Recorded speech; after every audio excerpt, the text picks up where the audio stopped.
أعوذ بالله من الشيطان الرجيم بسم الله الرحمن الرحيم قل يا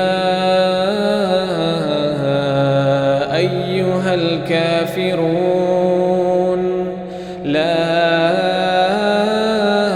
أعبد ما تعبدون ولا أنتم عابدون ما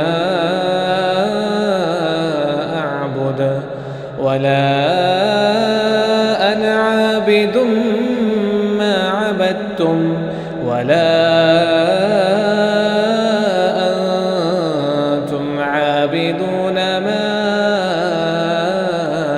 أعبد لكم دينكم ولي दीन।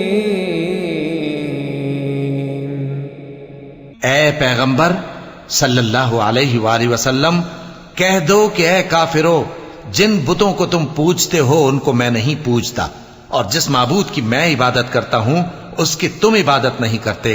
और मैं फिर कहता हूं कि जिनकी तुम परस्तिश करते हो उनकी मैं परस्तिश करने वाला नहीं हूं, और न तुम उसकी बंदगी करने वाले मालूम होते हो जिसकी मैं बंदगी करता हूं। तुम्हारे लिए तुम्हारा रास्ता, मेरे लिए मेरा रास्ता। सब्सक्राइब कीजिए हमारे चैनल और दबाइए बेल का आइकन ताकि आपको रेगुलर नोटिफिकेशन अपडेट्स मिल सके।